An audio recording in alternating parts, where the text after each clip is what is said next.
होता है। क्यों? Because they are autotrophic. Autotrophic का मतलब, ट्रॉफिक का मतलब होता है क्या? प्लांट क्या करता है? फोटोसिंथेसिस करता है, और फोटोसिंथेसिस का मेन प्रोडक्ट ग्लूकोज होता है, बाई प्रोडक्ट ऑक्सीजन होता है। ग्लूकोज के टूटने से एनर्जी निकली थी, तो हमने उसको बोला था एक्सर्गोनिक। ओवरऑल जो फोटोसिंथेसिस प्लांट्स के अंदर चल रही है, उसमें ऑक्सीडेशन भी हो रहा है, रिडक्शन भी हो रहा है। कैसे पता चलेगा कि एक लीफ के अंदर फोटोसिंथेसिस हुई है या नहीं है, या फोटोसिंथेसिस के लिए रॉ मटेरियल क्या क्या थे? जो लाइट एब्जॉर्ब ज्यादा होगा, वही लाइट का इस्तेमाल करके फोटोसिंथेसिस भी ज्यादा होगा। Hello students, welcome back to this Raftaar series. और आज जो हम चैप्टर शुरू करने वाले हैं बच्चों, that is photosynthesis in higher plants. ठीक है, तो इस चैप्टर को पहले समझ लो, क्योंकि नहीं तो फिर कुछ बच्चों को, जैसे हमने पढ़ा था ना रेस्पिरेशन इन प्लांट्स, तो बच्चे कहते हैं मैम ये तो हम प्लांट्स में पढ़ रहे थे, तो हमने फिर क्रेब्स साइकिल ये कैसे देख लिया कि वो पिजन में चल रही है? पिजन तो एक एनिमल है, एक बर्ड है। बच्चों देखो, रेस्पिरेशन चल दोनों में सकती है ना। खाना तो हम दोनों खाते हैं एनर्जी लेने के लिए। हम एनिमल्स है तो हमें खाना बाहर से लेना पड़ता है, because we are not photosynthetic, but plants are photosynthesis. They can prepare their own food, है ना।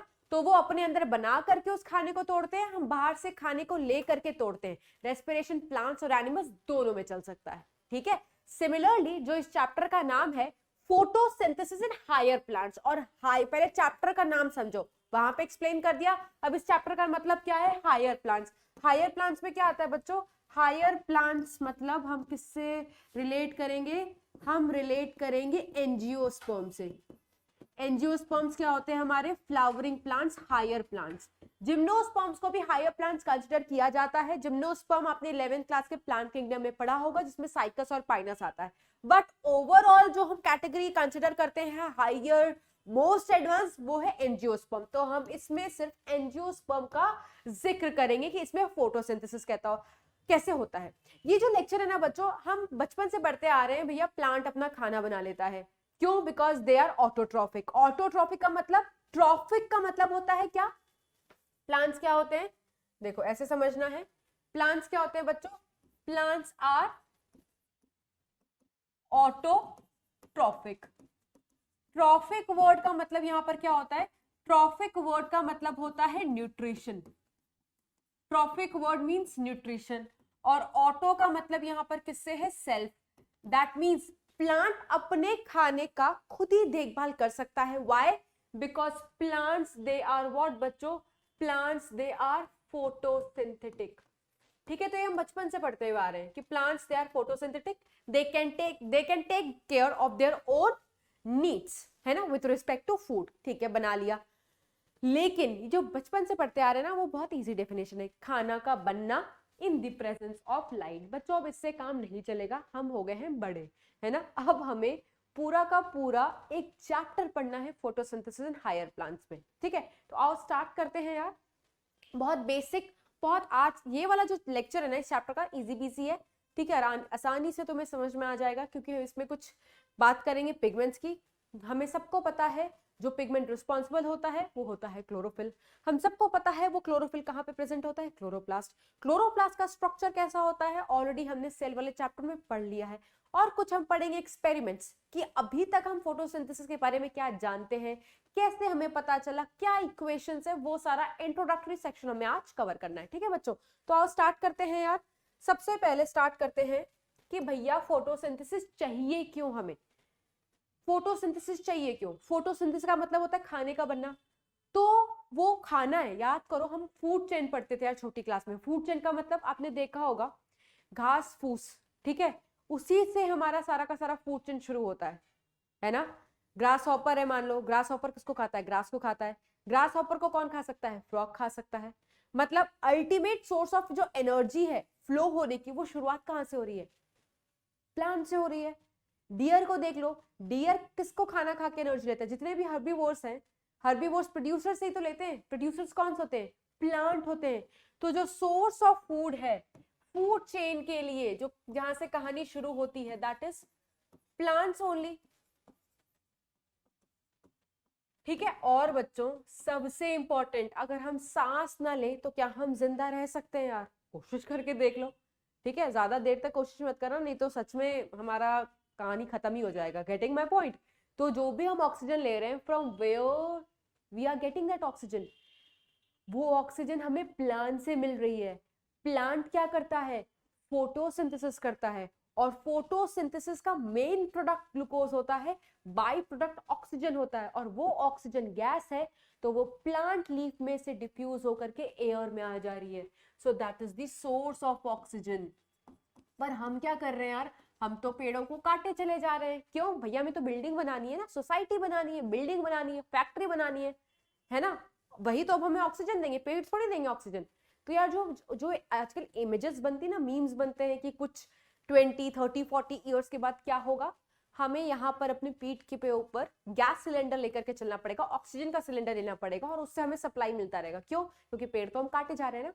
सो पेड़ जरूरी है। क्यों? पेड़ फोटोसिंथेसिस करता है, और फोटोसिंथेसिस का by product excuse me oxygen होता है, और वही ऑक्सीजन हम इनहेल कर रहे हैं। ठीक है, तो ये हो गया हमारा सोर्स ऑफ ऑक्सीजन। और ये ऑक्सीजन जो हम इनहेल कर रहे हैं ना, ये बहुत जरूरी है। इनहेलेशन ऑफ ऑक्सीजन, ब्रीदिंग, और हमने पढ़ा था ना, जब ऑक्सीजन हमारे अंदर जाती है तो उसी ऑक्सीजन को हम इस्तेमाल करते हैं एरोबिक रेस्पिरेशन में। याद करो। ठीक है, वेरी गुड। ठीक है, तो ये हो गया हमारा। अच्छा, हम क्या जानते हैं फोटोसिंथेसिस के बारे में? अगर मैं आपको से पूछूं या लेमन लैंग्वेज में, बच्चों की भाषा में फोटोसिंथेसिस को डिफाइन करो, तो तुम क्या बोलोगे? Synthesis of food. और प्लांट फूड किस फॉर्म में बनाता है बच्चों? प्लांट फूड बनाता है in the form of glucose. ठीक है, किसकी सिंथेसिस हो रही है? ग्लूकोज। आगे क्या लगा हुआ है? Photo. That means in the presence of light, जिसको हम बोलते हैं फोटोसिंथेसिस। ठीक है, अगर किसी चीज की सिंथेसिस होती है, दैट मीन्स कौन सा प्रोसेस है वो? ये वर्ड भी हमने पढ़ा हुआ था, दैट इज एनाबॉलिक प्रोसेस। वहां पर ग्लूकोज टूट रहा था, तो हमने इसको क्या बोला था? Catabolic process. ग्लूकोज के टूटने से एनर्जी निकली थी, तो हमने उसको बोला था एक्सर्गोनिक। यहां पर तो लाइट एनर्जी चाहिए। लाइट क्या है? एनर्जी तो है। तो जब लाइट एनर्जी चाहिए होती है बच्चों, तो ऐसे प्रोसेस को क्या बोलते हैं? ऐसे प्रोसेस को एंडरगोनिक प्रोसेस बोलते हैं। क्या बोलते हैं बच्चों? Endergonic process. ठीक है, that means light energy is used. मैं आपके लिए फिर से लिख देती हूँ, लाइट एनर्जी इज यूज्ड। जहां पर एनर्जी यूज्ड हो, इस वाले प्रोसेस का नाम लेते हैं एनाबॉलिक। क्यों बोल रहे हैं? क्योंकि ग्लूकोज की क्या हो रही है बच्चों? ग्लूकोज की सिंथेसिस हो रही। ठीक है, सब समझ लिया हमने। और क्या हो रहा है बच्चों? और क्या होगा? जब आप पूरा का पूरा चैप्टर पढ़ोगे ना, तो इसमें पानी की स्प्लिटिंग होती है, वाटर की स्प्लिटिंग होती है। वाटर की स्प्लिटिंग होती है, या हम बोलते हैं वाटर की फोटोलिसिस होती है। फोटोलिसिस या लाइसिस। तो लाइसिस का मतलब क्या होता है बच्चों? एक सेकेंड। लाइसिस का मतलब क्या होता है? लाइसिस का मतलब क्या होता है? लाइसिस का मतलब ब्रेकडाउन। तो वो ब्रेकडाउन या स्प्लिटिंग किसके प्रेजेंस में हो रही है? लाइट। इसीलिए इसको फोटोलिसिस बोलते हैं। और स्प्लिटिंग का मतलब भी टूटना होता है। तो जब पानी टूटेगा बच्चों, तो पानी टूटेगा तो प्रोटॉन्स निकलेंगे, ऑक्सीजन निकलेगा, और क्या निकलेगा? इलेक्ट्रॉन्स निकलेंगे। और इलेक्ट्रॉन्स के निकलने को, लॉस ऑफ इलेक्ट्रॉन को क्या बोलते हैं? लॉस ऑफ इलेक्ट्रॉन को क्या बोलते हैं बच्चों?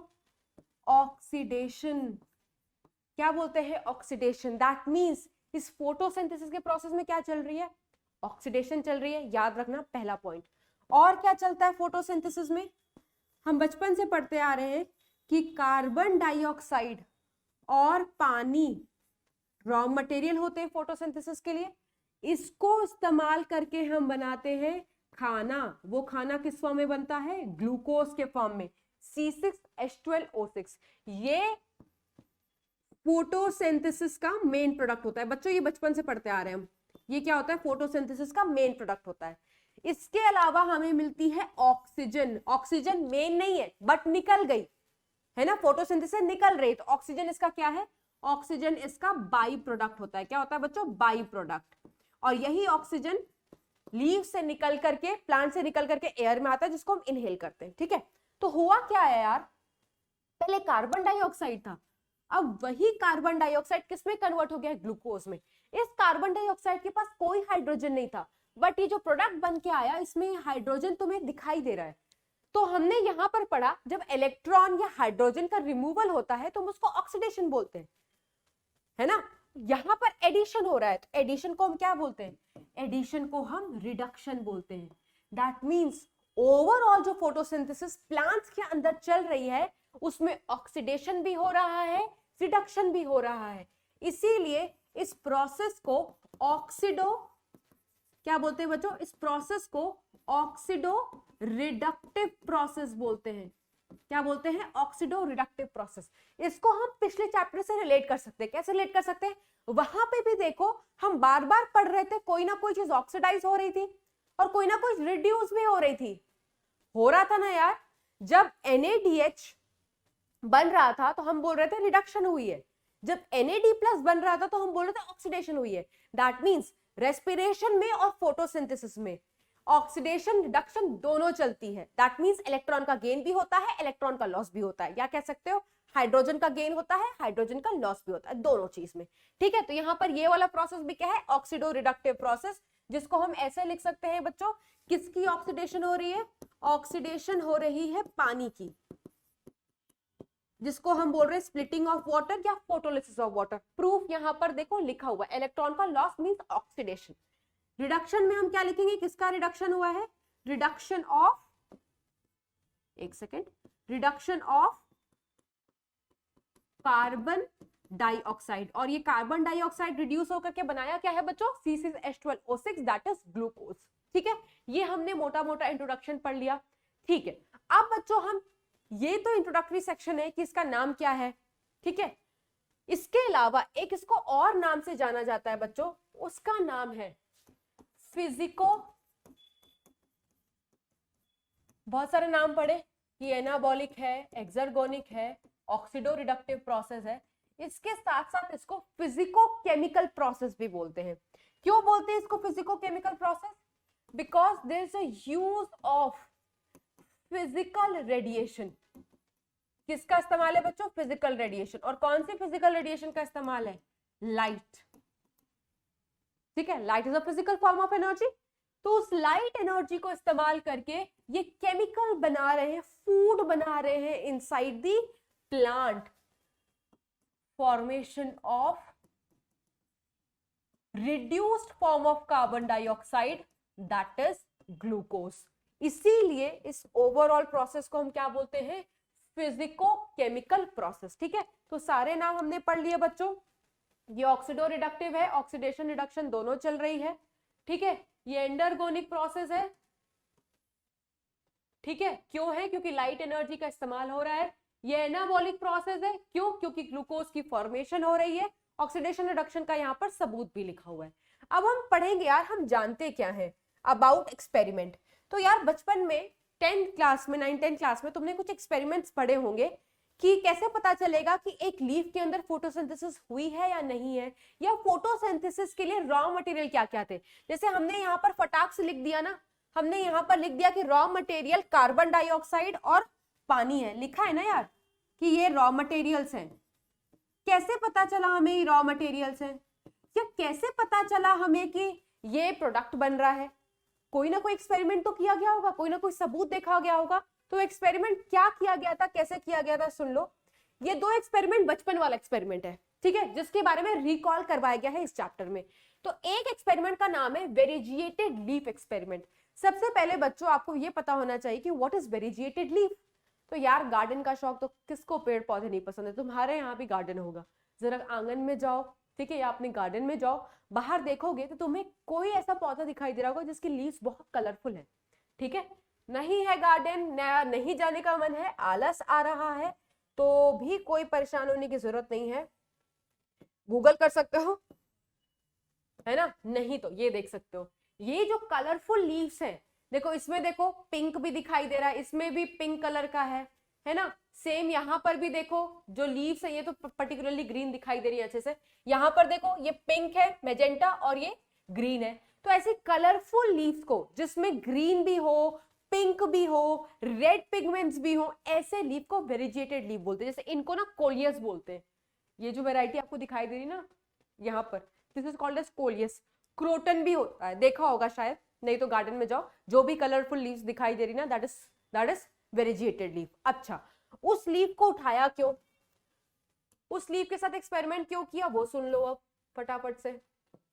ये हमने लीफ बना लिया है, इस लीफ पे अभी हमने देखा कि बहुत जगह पर बहुत कलरफुल पिगमेंट्स हो सकते हैं, ड्रॉ कर लो वो कलरफुल पिगमेंट्स। ये जगह वैसे हैं जहां पर ग्रीन पिगमेंट्स नहीं है, मतलब जहां पर लीफ का कलर ग्रीन नहीं है, और ऐसे जगह भी हैं जहां पर तुम्हें पत्तियां ग्रीन दिखाई दे रही थी। अभी मैंने डायग्राम आपको दिखाया था, ठीक है, फटाफट बना देती हूँ, ठीक है। अब हुआ क्या, लाइट पड़ी होगी, क्या पड़ा होगा बच्चों, लाइट पड़ा होगा लीफ में चारों तरफ से, क्या पड़ा होगा, लाइट। तो जब लाइट पड़ती है लीफ के ऊपर तो पिगमेंट्स होते हैं लीफ के अंदर, क्या होते हैं बच्चों, leaf contains what, leaf contains pigment. वो पिगमेंट लाइट को एब्जॉर्ब करते हैं, लाइट को एब्जॉर्ब करने के बाद खाना बनाते हैं, ठीक है। हुआ क्या, ये सब करने के बाद ये देखा गया कि फोटोसिंथेसिस वहां पर ज्यादा अच्छे से हुई थी जहां पर क्या प्रेजेंट थे, ग्रीन पार्ट।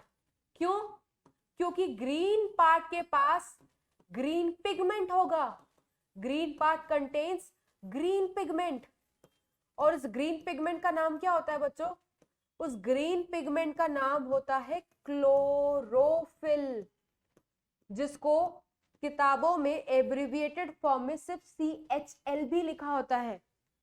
तो ये देखा गया कि जहां जहां पर का हिस्सा ग्रीन था वहां पर फोटोसिंथेसिस अच्छे से चली है। इसका रीजन ये है क्योंकि ग्रीन पार्ट के पास ग्रीन पिगमेंट है जिसको क्लोरोफिल बोलते हैं, और क्लोरोफिल एक बहुत जरूरी पिगमेंट होता है फोटोसिंथेसिस कराने के लिए।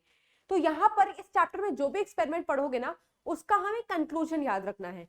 तो वेरिजिएटेड लीफ एक्सपेरिमेंट का कंक्लूजन हमने क्या दिया, वेरिजिएटेड लीफ एक्सपेरिमेंट का कंक्लूजन ये है that green part is essential for photosynthesis. Green part is essential for photosynthesis. अच्छा, वेरिजिएटेड लीफ ही क्यों लिया था, क्योंकि उनको यही डिफरेंस बताना था कि जो वेरिजिएटेड लीफ होते हैं उसमें ग्रीन और भी बहुत सारे कलर होता है, तो कौन सा हिस्सा ज्यादा इंपॉर्टेंट है, तो ग्रीन वाला हिस्सा ज्यादा इंपॉर्टेंट है। इस चीज को दिखाने के लिए ही यूज्ड वेरिजिएटेड लीफ, ठीक है, ये हमने छोटे क्लासेस में पढ़ रखा है। अब एक दूसरा एक्सपेरिमेंट था, that was half leaf experiment. ये हाफ लीफ एक्सपेरिमेंट क्या था सुनना, इन्होंने हाफ लीफ को क्या किया, एक सेकेंड, इतने आधे हिस्से को, देखो मैं गायब कर दूंगी, एक सेकेंड, हाँ, इतने आधे हिस्से को क्या किया इन्होंने, तुम्हें कलर दिखाई नहीं दे रहा होगा क्योंकि मैं एक पत्ती को काले पेपर से कवर कर दे रही हूं, मैं लेबल कर देती हूं इसको black pepper, just a second. आधे पत्ती को क्या किया बच्चों, ब्लैक पेपर से कवर कर दिया गया, ठीक है। अब आपको पता है ब्लैक पेपर तो ओपेक है, ओपेक मटेरियल है, तो जब यहां वाले हिस्से को लाइट पास करवाएंगे, इस वाले हिस्से को लाइट देंगे, तो ये लाइट को तो अंदर जाने नहीं देगा, लीफ तक पहुंचने नहीं देगा, तो इस वाले हिस्से को क्योंकि कोई लाइट नहीं मिली, तो लाइट नहीं मिलेगी तो क्या नहीं चलेगा बच्चों, फोटोसिंथेसिस। क्योंकि हमें इतना बेसिक आइडिया तो है ही ना, डेफिनेशन लिखा है हमने कि फोटोसिंथेसिस तभी चल सकती है जब क्या मिले, लाइट मिले, लाइट तो थी नहीं। फोटोसिंथेसिस अगर नहीं हुई तो देयर इज नो ग्लूकोज, है ना, ग्लूकोज तो बना ही नहीं, ग्लूकोज नहीं बना तो ग्लूकोज का स्टोरेज फॉर्म क्या होता है, स्टार्च। इस हिस्से में तुम्हें कोई स्टार्च नहीं दिखाई देगा। ये हमें कैसे पता चला यार, तुमने केमिस्ट्री लैब में एक एक्सपेरिमेंट किया होगा, स्टार्च टेस्ट। स्टार्च का एक टेस्ट होता है विद रिस्पेक्ट टू आयोडीन, ठीक है। तो आयोडीन टेस्ट कराते हैं ये देखने के लिए कि वहां पर स्टार्च बना या नहीं बना। तो इस हिस्से में नेगेटिव स्टार्च टेस्ट आया। तो नेगेटिव स्टार्च टेस्ट क्यों आया, क्योंकि इस हिस्से में स्टार्च बना ही नहीं था। क्यों नहीं बना, क्योंकि ग्लूकोज नहीं बना। ग्लूकोज नहीं बना क्यों, क्योंकि फोटोसिंथेसिस क्यों नहीं हुई, क्योंकि लाइट नहीं मिली। सेम जब हमने इस हिस्से में लाइट जब दी तो यहां पर तो कवरेज कोई नहीं था, यहां पर तो एक्सपोज था, तो लाइट लिया तो बच्चों फोटोसिंथेसिस भी हुई। फोटोसिंथेसिस हुई तो दैट मींस ग्लूकोज बना होगा। ग्लूकोज बना मीन्स वो स्टोर भी हुआ स्टार्च के फॉर्म में। तो जब इस हिस्से का टेस्ट किया गया तो they have shown positive starch test. तो हमें इससे क्या इन्फ्रेंस मिला कि उन हिस्से को जिनको लाइट ना मिले वहां पर ग्लूकोज स्टार्च फॉर्मेशन नहीं होगी, they will show negative starch test. जहां पर कवरेज नहीं है यहां पर फोटोसिंथेसिस होगा and they will show positive starch test. तो इन्फर क्या करेंगे, कंक्लूजन क्या देंगे, कंक्लूजन ये देंगे बच्चों दैट लाइट इज एसेंशियल। इससे हमें क्या पता चला, फोटोसिंथेसिस कराने के लिए लाइट बहुत जरूरी है, लाइट ना दो तो फोटोसिंथेसिस नहीं चलती है। ठीक है, अब एक और एक्सपेरिमेंट था बच्चों, KOH के साथ किया गया था। ध्यान से सुनना, ध्यान से सुनना। एक सेटअप तैयार करते हैं यार, एक सेटअप तैयार करते हैं। ये मान लो ये बीकर है, क्या है ये, बीकर है। इस बीकर में कॉटन है और वो कॉटन, जैसे कॉटन को भिगो सकते हैं ना, कॉटन को पानी में डिप कर दो तो कॉटन पूरा का पूरा पानी एब्जॉर्ब कर लेगा, किसी में भी डिप कर दो उसकी एब्जॉर्बेंस की कैपेसिटी है। तो ये कॉटन को किस में डिप करके हमने लाया है, KOH सॉल्यूशन में डिप करके लाए हैं। दैट मींस इस कॉटन के पास क्या है, KOH है बहुत सारा। ठीक है, अब हमने इस सेटअप में पत्ती डाली है। क्या डाली है, जैसे मान लो ये प्लांट है, ये एक लीफ है और एक लीफ हमने पूरी की पूरी इस बीकर में डाल दी है और उस बीकर के अंदर क्या था, कॉटन था, KOH सॉल्यूशन वाला। तो क्या देखा यार, जब इस वाले लीफ को टेस्ट किया गया स्टार्च के लिए तो इन्होंने नेगेटिव स्टार्च टेस्ट दिया।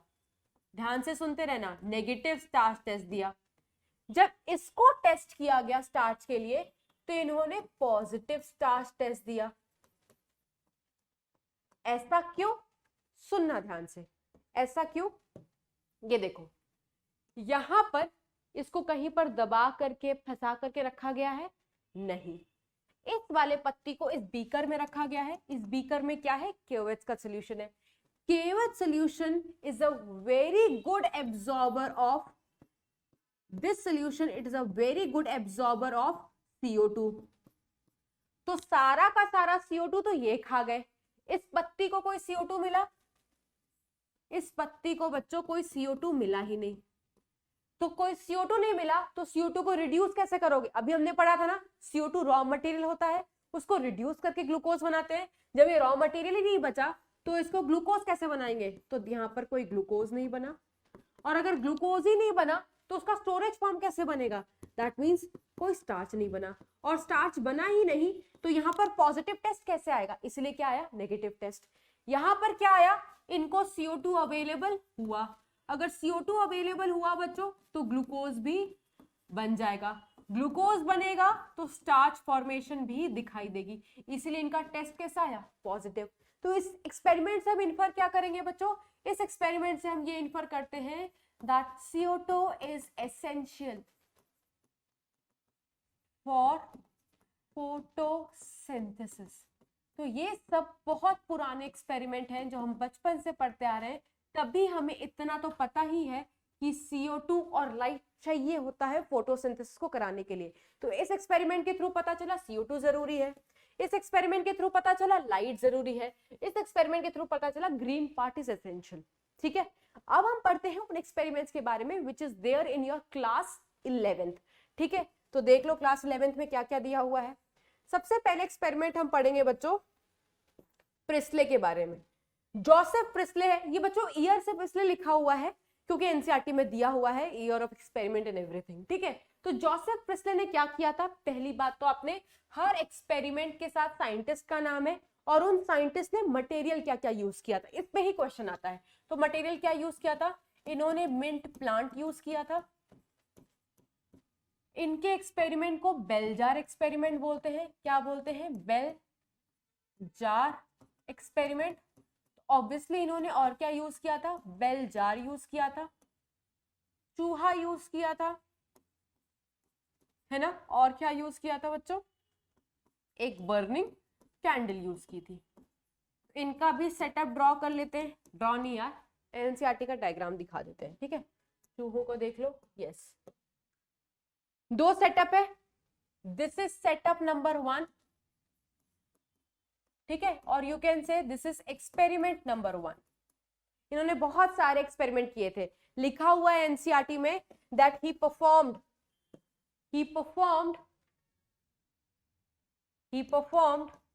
सीरीज ऑफ एक्सपेरिमेंट, लिख देती हूं, ही परफॉर्म्ड सीरीज ऑफ एक्सपेरिमेंट। तो हमने लिख दिया, उन्होंने एक किया था एक्सपेरिमेंट 1 और एक किया था एक्सपेरिमेंट, ये क्या है नीचे वाला, एक्सपेरिमेंट 2, ठीक है बच्चों। अब देखना क्या है, लेबल करते हैं यार, ये क्या है, ये हमारा बेल जार है, ठीक है, ये क्या है, जलती हुई कैंडल है, अपने एनसीईआरटी में लिख लेना यार, बर्निंग कैंडल, ये जिंदा माइस है ना, जिंदा माइस। तो इस वाले में, ए वाले बेल जार में आप देख रहे हो कि कैंडल भी जल रही है, माउस भी जिंदा है, ठीक है, चूहा भी जिंदा है। क्यों? क्योंकि अभी ऑक्सीजन पूरी तरीके से खत्म नहीं हुई है, लेकिन जैसे जैसे हम प्रोसीड करेंगे, भाई इस कैंडल को जलाने के लिए भी ऑक्सीजन चाहिए, तो सारी की सारी ऑक्सीजन खत्म हो जाएगी एक टाइम के बाद, है ना, और खत्म होने के बाद भैया ऑक्सीजन इसको मिलेगा नहीं, तो चूहा जिंदा रहेगा नहीं। तो कुछ टाइम के बाद देखो चूहा क्या हो गया, चूहा बेचारा अंतिम सांसें गिन रहा था और उसके बाद क्या हो गया, मर गया। और ये कैंडल भी क्या हो गई, बुझ गई, एक्सटिंग्विश्ड कैंडल, है ना। चूहा क्यों मर गया, ऑक्सीजन खत्म हो गई, दम घुटने की वजह से चूहा ये मर गया। सेकेंड एक्सपेरिमेंट में क्या किया, इन्होंने सोचा यार इसमें चूहा तो मर गया है, इनको अच्छा नहीं लगा, चूहा मर गया यार, क्यों मर गया, क्योंकि ऑक्सीजन खत्म हो गई, सफोकेशन की वजह से मर गया। तो इन्होंने क्या किया, अपने इस सेटअप में एक मिंट प्लांट को इंट्रोड्यूस कर दिया। अच्छा, बहुत सारे बच्चे पूछते हैं मैं मिंट प्लांट ही क्यों लिया, भैया उसके गार्डन में मिंट प्लांट ही होगा, या हम ऐसे एक्सपेरिमेंटल मटेरियल को इस्तेमाल करते हैं जो बड़े आसानी से हमें रिजल्ट दे दे, ज्यादा मेहनत ना करना पड़े। तो छोटा सा प्लांट होता है, ज्यादा लाइट वगैरह चाहिए नहीं, तो छोटे से बेल जार में रह करके अपना फोटोसिंथेसिस परफॉर्म कर सकता है, ठीक है। तो अब इन्होंने क्या किया, मिंट प्लांट को ले लिया। मिंट प्लांट क्या है, मिंट प्लांट एक ग्रीन प्लांट है ना, एक ग्रीन प्लांट है। तो ग्रीन प्लांट क्या परफॉर्म करता है, ग्रीन प्लांट परफॉर्म करता है बच्चों फोटोसिंथेसिस, है ना। और फोटोसिंथेसिस अभी हमने देखा कि जब फोटोसिंथेसिस करता है तो ग्लूकोज बनता है और साथ ही साथ ऑक्सीजन बनता है। तो इस बेल जार में भर भर के क्या आ रही थी, ऑक्सीजन आ रही थी।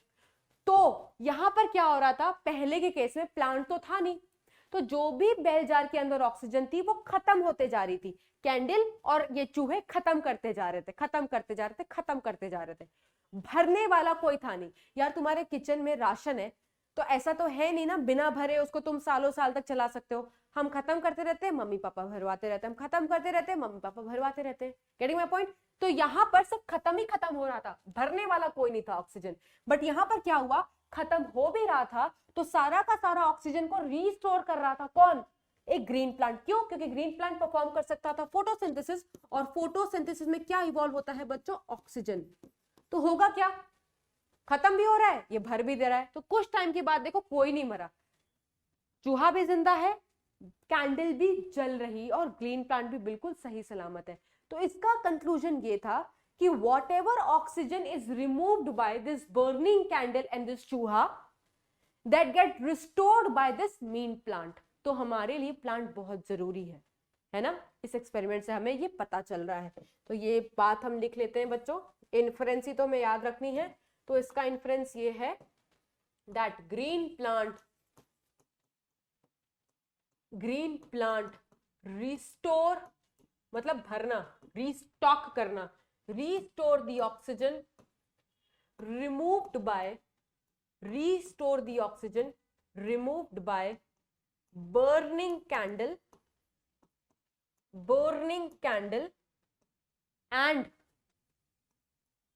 breathing mouse। सांस लेने के लिए ऑक्सीजन खत्म कर रहा था ना, breathing mouse। ठीक है, ये हमें यहां से पता चल गया। अब हम पढ़ेंगे बच्चों नेक्स्ट एक्सपेरिमेंट। नेक्स्ट एक्सपेरिमेंट किसका है? नेक्स्ट एक्सपेरिमेंट है जैन इंगेनहाउस का। ठीक है, इन्होंने भी किसी के साथ काम किया, जैसे इन्होंने किसके साथ काम किया, मिंट के साथ, चूहों के साथ, कैंडल के साथ, बेल जार के साथ।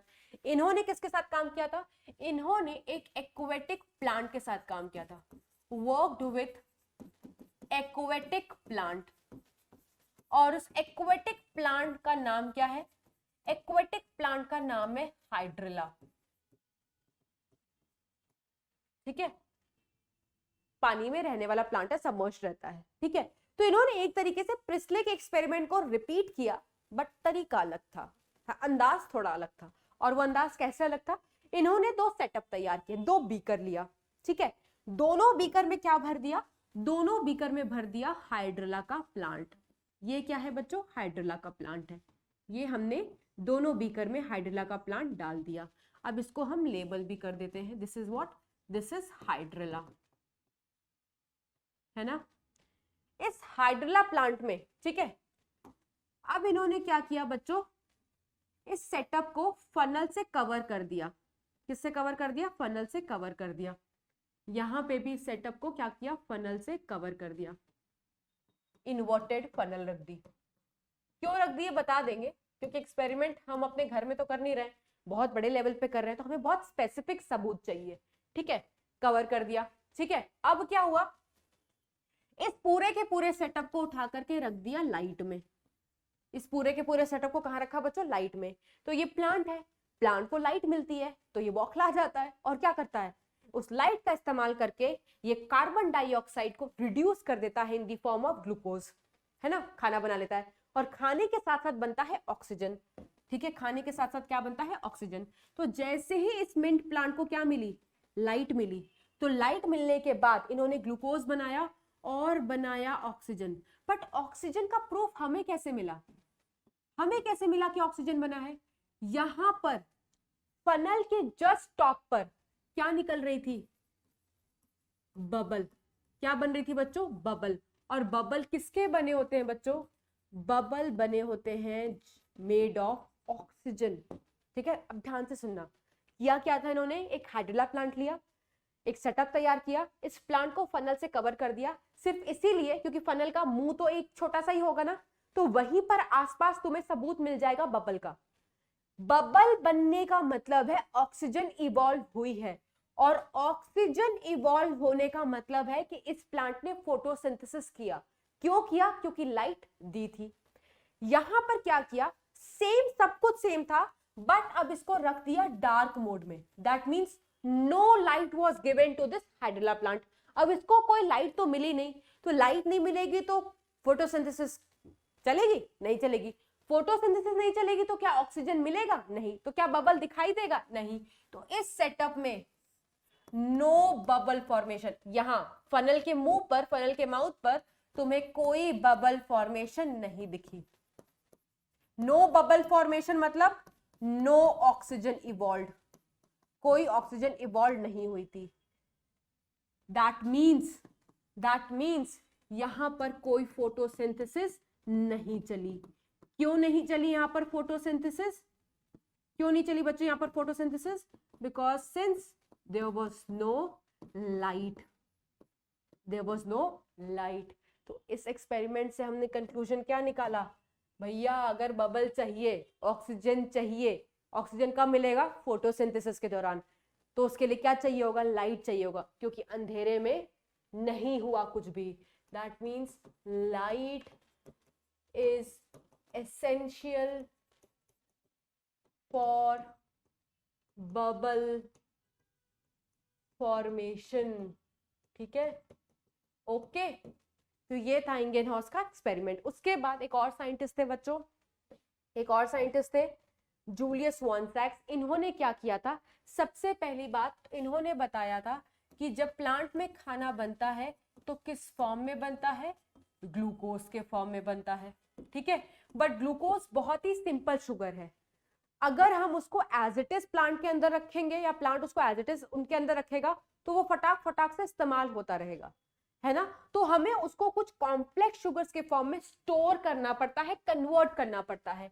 तो अगर हम उसको स्टोर करेंगे तो किस फॉर्म में स्टोर करते हैं, स्टार्च के फॉर्म में। तो starch is the storage form of glucose. और जब हमें क्योंकि लीव्स ही सिर्फ ग्लूकोज बनाता है ना, रूट थोड़ी फोटोसिंथेटिक होता है, तो रूट तक पहुंचाना होता है, तो पहुंचाने वाला जो फॉर्म होता है वो सुक्रोज होता है। सब कुछ पढ़ोगे दूसरे चैप्टर में भी। तो सुक्रोज इज ट्रांसपोर्टेशन वाला फॉर्म, सुक्रोज इज ट्रांसपोर्टेशन वाला फॉर्म। तो ये सारी बातें किसने बताई थी? इन साइंटिस्ट ने बताई थी। इसके बाद इन्होंने एक और बहुत इंपॉर्टेंट चीज बताई थी कि जो पिगमेंट होता है that is present in specific body, एक स्पेसिफिक ऑर्गेनल में प्रेजेंट होता है, और उस स्पेसिफिक ऑर्गेनल का नाम क्या होता है? क्लोरोप्लास्ट। क्या होता है बच्चों? क्लोरोप्लास्ट। तो ये सारी बातें किसने बताई थी? जूलियस वॉन सैक्स ने। ठीक है, अब एक बहुत इंपॉर्टेंट एक्सपेरिमेंट हम पढ़ने जा रहे हैं विथ रिस्पेक्ट टू एंगलमैन। बहुत इंपॉर्टेंट एक्सपेरिमेंट है क्योंकि इन्होंने बहुत अनोखी बात बताई थी। प्रिस्ले ने वही बताया कि ग्रीन प्लांट ऑक्सीजन देता है।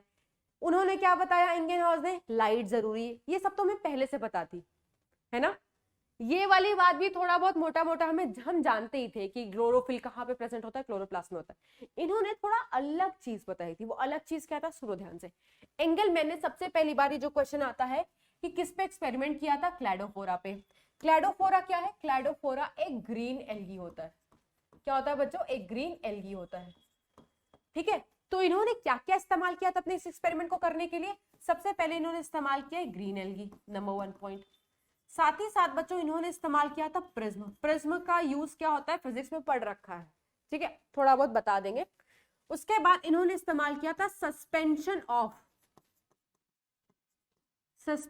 Of aerobic bacteria. अच्छा, एरोबिक बैक्टीरिया को इस्तेमाल करने का मकसद क्या था? एरोबिक बैक्टीरिया है, दैट मींस इसका प्यार किससे है? एरोबिक कंडीशन से। और एरोबिक कंडीशन का मतलब क्या होता है? ऑक्सीजन की प्रेजेंस। तो इनका प्यार किससे है? ऑक्सीजन से। तो ऑब्वियसली वहीं जाना पसंद करेंगे ना जहां ऑक्सीजन हो। जैसे कुछ लोग बीच लवर होते हैं, कुछ लोग माउंटेन लवर होते हैं। तो जो माउंटेन लवर होते हैं वो हमेशा घूमना कहाँ पसंद करेंगे? भैया माउंटेन चलो, ले चलो, लद्दाख चल लो, है ना, स्पीति चल लो, लाहौल चल लो, जहां मर्जी जाना है चले जाओ, माउंटेन में लेके चलो। कुछ लोग बीच होते हैं, they would love to go which place? जहां पर बीचेस हो, सी हो। Getting my point? सिमिलरली ये एरोबिक बैक्टीरिया को भी कहां जाना पसंद होगा? जहां पर ऑक्सीजन है। तो इसका इस्तेमाल क्यों किया गया था? इसका इस्तेमाल किया गया था to detect the presence of oxygen. To detect the presence of oxygen, क्योंकि ऑक्सीजन जहां ज्यादा बनेगी ये वहां पर भागते हुए चले जाएंगे। प्यार ज्यादा है। ठीक है, अब देखो इनका भी सेटअप ड्रॉ कर लेते हैं यार। ये देखो, एक सेटअप बना लिया है। इस सेटअप में क्या रखा हुआ है? Green algae. ग्रीन एल्गी को फोटोसिंथेसिस करने के लिए लाइट देंगे, बट इनको ऐसे लाइट नहीं देते, इनको व्हाइट लाइट देते तो जरूर है, बट किससे पास करा करके? प्रिज्म से पास करा करके। और आपको बच्चों पता है, फिजिक्स में पढ़ रखा है आपने कि जब एक व्हाइट लाइट प्रिज्म से पास होती है तो वो स्प्लिट हो जाती है 7 कलर्स में, वो रेनबो वाले 7 कलर्स में। और वो कलर क्या है? विबग्योर। इस रेंज को क्या बोलते हैं बच्चों? इस रेंज को हम बोलते हैं विजिबल रेंज। क्या बोलते हैं बच्चों? Visible range. और यार तुम पूरा का पूरा स्पेक्ट्रम पढ़ते हो, केमिस्ट्री में भी पढ़ते हो, फिजिक्स में भी पढ़ते हो। ये जो रेंज होती है ये कौन सी होती है? वेवलेंथ बताओ। ये वेवलेंथ होती है 400 नैनोमीटर से लेकर के 700 नैनोमीटर। इसको हम विजिबल रेंज बोलते हैं, जो तुम स्पेक्ट्रम बोलते हो। ठीक है, दैट मीन्स यार सूरज से ना हर किस्म की लाइट आ रही है। यूवी आ रही है, इंफ्रारेड आ रही है, रेडियो वाली आ रही है, और ये भी आ रही है। बट प्लांट को बाकी लाइट से कोई मतलब नहीं है। प्लांट को जो फोटोसिंथेसिस के लिए लाइट चाहिए वो ये वाली वेवलेंथ होती है, और प्लांट इसी वेवलेंथ को एब्जॉर्ब करके क्या करता है? फोटोसिंथेसिस करता है। क्योंकि प्लांट इसी वाली रेंज को एब्जॉर्ब करके फोटोसिंथेसिस करता है बच्चों, इस रेंज को हम क्या बोलते हैं? पार। क्या बोलते हैं? पार। पार का फुल फॉर्म क्या है? पार का फुल फॉर्म है फोटोसिंथेटिक एक्टिव रेडिएशन। तो अगर आपसे सवाल पूछा जाए बच्चों कि पार की रेंज बताओ, तो that is 400 nanometer to the 700 nanometer, जो स्प्लिट होती है 7 कलर में, 1 2 3 4 5 6 7। ठीक है, विबग्योर।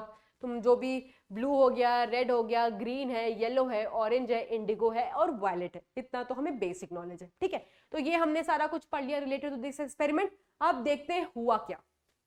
हमें पता है ये रेंज 400 से 700 तक है, तो क्यों ना इसको स्प्लिट करके ऐसे लिख लें, ये 400 नैनोमीटर, ये 500 नैनोमीटर, ये 600 नैनोमीटर और ये 700 नैनोमीटर।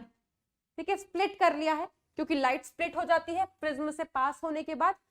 पहले क्या था, क्लैडोफोरा थे और क्लैडोफोरा के साथ हमने एरोबिक बैक्टीरिया ले रखा था। क्या ले रखा था? Suspension of aerobic bacteria. इस सस्पेंशन ऑफ एरोबिक बैक्टीरिया का मतलब क्या है? एरोबिक बैक्टीरिया पूरे सेटअप में फैले हुए थे। सस्पेंशन मतलब they were suspended throughout the setup, पूरे सेटअप में पहले बिखरे हुए थे। लेकिन जैसे ही हमने क्लैडोफोरा को लाइट दी तो क्लैडोफोरा ने क्या किया होगा? फोटोसिंथेसिस। फोटोसिंथेसिस किया होगा तो ग्लूकोज बना होगा और ग्लूकोज के बनने के साथ साथ बच्चों बना होगा ऑक्सीजन। क्या बना होगा? बना होगा ऑक्सीजन। ठीक है, क्या बना होगा? ऑक्सीजन। क्योंकि ऑक्सीजन क्या होता है? बाई प्रोडक्ट होता है। ऑक्सीजन क्या होता है बच्चों? बाई प्रोडक्ट होता है फोटोसिंथेसिस का। बना दिया हमने सेटअप में बहुत सारा ऑक्सीजन। ठीक है, दोबारा से रिपीट कर रही हूं, लाइट को पास कराया बट प्रिज्म के थ्रू पास कराया। प्रिज्म स्प्लिट हो जाता है 7 कलर्स में जिसकी रेंज होती है 400 से लेकर के 700 नैनोमीटर तक। तो जब इस क्लैडोफोरा को लाइट मिली होगी तो उसने किया होगा फोटोसिंथेसिस। फोटोसिंथेसिस का जो प्रोडक्ट होता है ग्लूकोज, बना लिया खाना, साथ ही साथ ऑक्सीजन लिबरेट करता है। ठीक है, तो एरोबिक बैक्टीरिया का हमने इस्तेमाल किया ही क्यों था? एरोबिक बैक्टीरिया का हमने इस्तेमाल किया था किस लिए? एरोबिक बैक्टीरिया का इस्तेमाल किया था कि ऑक्सीजन की प्रेजेंस देखी जा सके। तो जैसे ही ऑक्सीजन इवॉल्व हो गया ना, इस सबको ना बी सिंबल से दिखाती हूं। बी का मतलब बैक्टीरिया। क्या है? बी का मतलब बच्चों बैक्टीरिया। तो इन्होंने क्या देखा कि पहले जो बैक्टीरिया पूरे सिस्टम में फैले हुए थे, ऑक्सीजन इवॉल्व होने के बाद सारे के सारे बैक्टीरिया एक्यूमुलेट हो जाते हैं, इकट्ठे हो जाते हैं 2 रीजन्स पे। एक रीजन ये वाला था और एक रीजन बच्चों ये वाला था। ठीक है, क्या इन्होंने ऑब्जर्व किया कि ऑक्सीजन इवॉल्व होने के बाद 2 पर्टिकुलर हिस्से में एरोबिक बैक्टीरिया जाकर के इकट्ठे हो गए। कौन कौन सा? एक ये वाला रेंज था और एक ये वाला रेंज था। जो 400 से 500 वाला रेंज था वो कौन सा होता है बच्चों? ब्लू लाइट वाला। और जो ये वाला रेंज होता है वो कौन सा होता है? रेड लाइट वाला। That means we can conclude this after photosynthesis जो बैक्टीरिया इकट्ठा हो गए वो कहां पर हो गए? ब्लू में और लाइट में। ठीक है, ऐसा क्यों किया? इससे हमें क्या पता चल रहा है कि ऑक्सीजन कहां ज्यादा निकली होगी, क्योंकि हमने बोला था ना उनको ऑक्सीजन से प्यार है, तो ऑक्सीजन जहां पर ज्यादा होगी वो वहां जाकर के बैठ जाएंगे। तो ऑक्सीजन कहां पर ज्यादा निकली होगी? इस वाले हिस्से में और इस वाले हिस्से में। ऑक्सीजन ज्यादा निकलने का मतलब है कि इस पर्टिकुलर हिस्से में फोटोसिंथेसिस ज्यादा हुई है। इस पर्टिकुलर हिस्से में फोटोसिंथेसिस ज्यादा हुई है। ये हम क्यों कह रहे हैं? क्योंकि बच्चों ये वाला ब्लू हिस्सा है, ये वाला रेड हिस्सा है। जो लाइट एब्जॉर्ब ज्यादा होगा वही लाइट का इस्तेमाल करके फोटोसिंथेसिस भी ज्यादा होगा। तो इस पूरे एक्सपेरिमेंट से हमें जो बात समझ में आई, सुनते जाना, बहुत इंपॉर्टेंट एक्सपेरिमेंट है। पूरे एक्सपेरिमेंट से जो हमें बात समझ में आई वो ये है कि एरोबिक बैक्टीरिया 2 पर्टिकुलर हिस्से में जाकर के एक्यूमुलेट हो जाते हैं, क्योंकि यहां पर ऑक्सीजन ज्यादा इवॉल्व हुआ है और यहां पर भी ऑक्सीजन ज्यादा इवॉल्व हुआ है। ऑक्सीजन ज्यादा इवॉल्व होने का मतलब है यहाँ पर रेट ऑफ फोटोसिंथेसिस ज्यादा चली थी। क्यों? क्योंकि ब्लू और लाइट सबसे ज्यादा एब्जॉर्ब करता है क्लैडोफोरा। तो अगर वो लाइट ही सबसे ज्यादा एब्जॉर्ब हो रही है तो फोटोसिंथेसिस भी उसमें ज्यादा हो रही होगी। इसी सबको एंगलमैन ने एक्सप्लेन किया था। तो एंगलमैन का कंक्लूजन या तुम कह सकते हो ऑब्जर्वेशन क्या था वो सुन लो, कि एरोबिक बैक्टीरिया कहां पर एक्यूमुलेट हुई थी? ब्लू रीजन में और रेड रीजन में। ठीक है, क्यों? क्योंकि यहां पर ऑक्सीजन ज्यादा निकला। ऑक्सीजन ज्यादा निकलने का मतलब है कि उस पर्टिकुलर हिस्से में रेट ऑफ फोटोसिंथेसिस ज्यादा था। तो अगर हम फोटोसिंथेसिस की रेट बताते हैं तो ऐसे स्पेक्ट्रा को क्या बोला जाता है? Action spectra. अभी तुम्हें समझ नहीं आ रहा होगा, अब रुको, वेट करो। एनसीईआरटी बहुत आधा अधूरा आगे पीछे पढ़ाती है, हम पढ़ लेते हैं। ये देखो, सुनना आप ध्यान से, सुनोगे नहीं बच्चों तो समझ में नहीं आएगा। ये जो पहला ग्राफ है, this is x axis, sorry this is y axis and this is x axis. X axis पर क्या है? वेवलेंथ ऑफ लाइट है। क्या है बच्चों? Wavelength of light. वाई पर क्या है? एब्जॉर्बेंस है लाइट का बाय डिफरेंट पिगमेंट्स। क्या है बच्चों? डिफरेंट पिगमेंट्स की एब्जॉर्बेंस दे रखी है। ठीक है, 4 पिगमेंट्स आपको दिखाई दे रहे होंगे। एक तो क्लोरोफिल ए दिखाई दे रहा है, क्लोरोफिल बी दिखाई दे रहा है, कैरोटीनॉइड दिखाई दे रहा है। पढ़ोगे इन पिगमेंट्स के बारे में, बस सुनते जाना। एक्चुअली एनसीईआरटी ने वो एक्शन स्पेक्ट्रा और एब्जॉर्प्शन स्पेक्ट्रा इंट्रोडक्शन में ही शुरू यूज कर लिया है, तो वहां पर बच्चे समझ नहीं पाते, आगे जाकर के दिया हुआ है।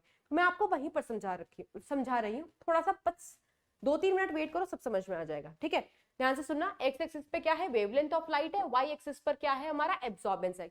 ये एब्जॉर्ब कौन करेगा लाइट? पिगमेंट। ये सारे पिगमेंट लिखे हुए हैं। अब देखना, ये जो व्हाइट लाइट है ना, मैं बंद करती हूँ थोड़ा सा लाइट को, जैसे तुम्हें ग्राफ अच्छे से दिखाई दे। ये है तुम्हारा 400 नैनोमीटर, ये है आपका 500 नैनोमीटर, ये है आपका 600 नैनोमीटर और ये है आपका 700 नैनोमीटर। यही पढ़ा था हमने कि यही रेंज होती है फोटोसिंथेसिस वाली। अब हुआ क्या है?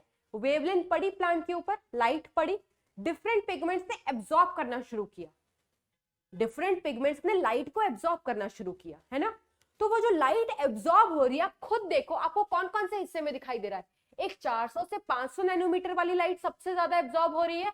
क्लोरोफिल बी भी उसको सबसे ज्यादा एब्जॉर्ब कर रहा है, क्लोरोफिल ए भी उसको सबसे ज्यादा एब्जॉर्ब कर रहा है और कैरोटीनॉइड भी उसको सबसे ज्यादा एब्जॉर्ब कर रहा है। ठीक है, और जो दूसरी लाइट है वो कौन सी है? देखो 600 से 700 नैनोमीटर वाली। क्लोरोफिल बी भी वही एब्जॉर्ब कर रहा है, क्लोरोफिल ए भी वही एब्जॉर्ब कर रहा है। ये हमें कैसे पता चल रहा है? क्योंकि ग्राफ की पीक्स आपको या तो इस हिस्से में दिखाई दे रही है या तो इस हिस्से में दिखाई दे रही है। ये हिस्सा रेड है, ये हिस्सा ब्लू है। तो इससे क्या पता चल रहा है? इससे ये पता चल रहा है जो लाइट एब्जॉर्ब हो रही है फॉर फोटोसिंथेसिस, वो सबसे मतलब वो कौन सी है? वो ब्लू है एंड रेड है। कैसे पता चला? क्योंकि पीक्स हमें उसी जोन में दिखाई दे रही है। तो ऐसे ग्राफ को जब हमें एब्जॉर्बेंस पता चलती है लाइट की, कि पिगमेंट कौन सा लाइट एब्जॉर्ब कर रहा है for photosynthesis, that is absorption spectra. बच्चों इसका मतलब ये नहीं है कि बाकी के जो 7 में से 5 है वो खराब है ना, उनका कोई काम नहीं होता। बच्चों हम ये पढ़ रहे हैं कि ज्यादा लाइट कौन सी एब्जॉर्ब हो रही है फॉर फोटोसिंथेसिस, तो ज्यादा कौन सी हो रही है? Blue and red. अब ध्यान से सुनना, ब्लू एंड रेड लाइट को हम इस्तेमाल करेंगे फोटोसिंथेसिस के लिए। ठीक है, अब हमें ये कैसे पता चलेगा कि रेट ऑफ फोटोसिंथेसिस कहां ज्यादा हुई? देखो ये क्या है? वाई एक्सिस पर rate of photosynthesis. Rate of photosynthesis measure कैसे करते हैं कि कितनी ऑक्सीजन रिलीज हुई? देखो ब्रैकेट में लिखा हुआ है। तो वाई एक्सिस पे दिखा रहा है ऑक्सीजन रिलीज, एक्स एक्सिस पे दिखा रहा है वेवलेंथ। वही है, ये 400, ये 500, ये 600 और ये 700। अगर आपसे पूछा जाए, ग्राफ पढ़ना तो सबको आता है ना, फिजिक्स में बहुत सारे ग्राफ पढ़ते हो गया, तो यार ये देखो रेट ऑफ फोटोसिंथेसिस की जो ग्राफ है उसका भी पीक आपको 2 ही जगह दिखाई दे रहा है। कहां कहां पर? एक 400 मतलब इस वाले रेंज में और एक इस वाले रेंज में। ये वाला कौन सा होता है? ब्लू। ये वाली रेंज कौन सी होती है? रेड। फिर से इससे क्या पता चल रहा है कि जो मैक्सिमम ऑक्सीजन निकला है फोटोसिंथेसिस के दौरान वो कहां पर निकला है? ब्लू में और रेड में। ऐसा क्यों हुआ है? क्योंकि ब्लू और रेड लाइट ही सबसे ज्यादा एब्जॉर्ब की गई है। तो जो एब्जॉर्ब करी जाएगी उसी में तो तुम्हें फोटोसिंथेसिस ज्यादा दिखेगी। ठीक है, तो जिस ग्राफ के थ्रू हम रेट ऑफ फोटोसिंथेसिस एक्सप्लेन करते हैं बच्चों, उसको क्या बोलते हैं? Action spectra. क्या बोलते हैं बच्चों? Action spectra. ठीक है, फिर एक और चीज एनसीईआरटी में लिखी हुई है कि अगर तुम इस ग्राफ को इसके ऊपर रख करके देखो, छापते हैं ना हम, सुपर इंपोज करके रखो, मतलब ये हाथ है, इस हाथ के ऊपर ये रख दो। सिमिलरली ये जो रिजल्ट आया इस ग्राफ के ऊपर रख दो, तो तुम देखोगे तो एक्शन स्पेक्ट्रा किस पिगमेंट के एब्जॉर्प्शन स्पेक्ट्रा से मिलेगा? तो देखो यहां पर प्रूफ है, ये एक्शन स्पेक्ट्रा है ब्लैक वाला और ये किसका है? ये क्लोरोफिल ए है। तो ये वाला ग्राफ किससे मिल रहा है? क्लोरोफिल ए के एब्जॉर्प्शन स्पेक्ट्रा से मिल रहा है। क्यों? इससे वो ये एक्सप्लेन करना चाह रहे हैं बच्चों कि क्लोरोफिल ए सबसे इंपॉर्टेंट पिगमेंट होता है। ये भी पिगमेंट्स प्रेजेंट होते हैं बट क्लोरोफिल ए सबसे ज्यादा इंपॉर्टेंट पिगमेंट है फॉर फोटोसिंथेसिस, उसको मेन पिगमेंट बोलते हैं। अब यहाँ पर एनसीईआरटी करती है कॉन्ट्रडिक्ट। जब तुम ये वाला पन्ना खोलोगे ना तो यहाँ पर लिखा हुआ है कि ये जो एब्जॉर्प्शन स्पेक्ट्रा है, सॉरी ये जो एक्शन स्पेक्ट्रा है वो क्लोरोफिल ए के एब्जॉर्प्शन स्पेक्ट्रा से मिल रहा है। बिल्कुल सही बात है, प्रूफ है, सबूत है तुम्हारे पास। बट एनसीईआरटी में जहां पर, ध्यान से सुनना बच्चों, एनसीईआरटी में जहां पर एंगलमैन का एक्सपेरिमेंट है वहां पर लिखा हुआ है कि एंगलमैन ने सबसे पहले ये बताया कि रेट ऑफ फोटोसिंथेसिस ब्लू और रेड में ज्यादा चल रही है। रेट ऑफ फोटोसिंथेसिस बताने वाले ग्राफ को हम क्या बोलते हैं? एक्शन स्पेक्ट्रा, अभी बता दिया। और एक्शन स्पेक्ट्रा मिल किससे रही है? वहां पर एनसीईआरटी ने सिर्फ क्लोरोफिल ए के बारे में लिखा है, बट यहाँ पर एनसीईआरटी में, क्योंकि शुरू में है ना, तो शुरू में उन्होंने लिख दिया कि क्लोरोफिल ए क्लोरोफिल दोनों से मिलती है। दोनों एनसीईआरटी स्टेटमेंट है। अगर तो ये स्टेटमेंट आई तो भी ट्रू मानोगे, ठीक है? क्या मानोगे? ट्रू मानोगे। स्टेटमेंट के फॉर्म में आया तो this is there in the NCERT. Clear हो गया बच्चों? So this was all about the Engelmann experiment. इसके बाद हम क्या पढ़ेंगे बच्चों? Next experiment that is about van Niel experiment. ये जो वैन नील एक्सपेरिमेंट है बच्चों, ये जो साइंटिस्ट है ये माइक्रोबायोलॉजिस्ट थे। माइक्रोबायोलॉजिस्ट का मतलब ये किस पे स्टडी करते थे? माइक्रोस पे स्टडी करते थे। बट इनका जो कंट्रीब्यूशन था फोटोसिंथेसिस में वो बहुत इंपॉर्टेंट था, ठीक है? इसीलिए एनसीईआरटी लिखती है that he gave milestone contribution. ये एनसीईआरटी स्टेटमेंट है, milestone contribution with respect to photosynthesis. और इस कंट्रीब्यूशन को देने के लिए किसी माइक्रोब के साथ तो काम किया था, क्योंकि माइक्रोबायोलॉजिस्ट ही थे। तो उस माइक्रोब का नाम क्या था? बैक्टीरिया। और कौन से बैक्टीरिया के साथ काम किया था? Purple and green sulphur bacteria. Purple and green sulphur bacteria, ठीक है? इसको बताने से पहले, इनके बारे में थोड़ा सा बात करने से पहले मैं आपको नॉर्मल सी चीज बता देती हूँ। ये देखो, जब प्लांट एक फोटोसिंथेसिस करता है तो रॉ मटेरियल के फॉर्म में क्या यूज करता है? कार्बन डाइऑक्साइड और वाटर। यहां पर आपको रिजल्ट क्या मिलता है? C6H12O6। यहां CO2 के पास कोई हाइड्रोजन नहीं था, यहां पर हाइड्रोजन आया, दैट मींस हाइड्रोजन ऐड हुआ। एडिशन ऑफ हाइड्रोजन को हम बोलते हैं रिडक्शन। तो कहीं ना कहीं किसी ने हाइड्रोजन डोनेट किया होगा ना इसको, तभी तो हाइड्रोजन ऐड होकर के आ रहा है प्रोडक्ट में। तो यहां पर जो हाइड्रोजन डोनर है वो कौन है? वाटर। वाटर को हम यूज करते हैं as donor. Water it is used as donor, ठीक है? और as a result what you are getting? Oxygen as a by product. Oxygen as a by product. तो जिस भी फोटोसिंथेसिस में oxygen as a by product evolve होता है बच्चों, ऐसे फोटोसिंथेसिस को क्या बोलते हैं? ऐसे फोटोसिंथेसिस को बोलते हैं ऑक्सीजेनिक फोटोसिंथेसिस। क्या बोलते हैं? Oxygenic photosynthesis.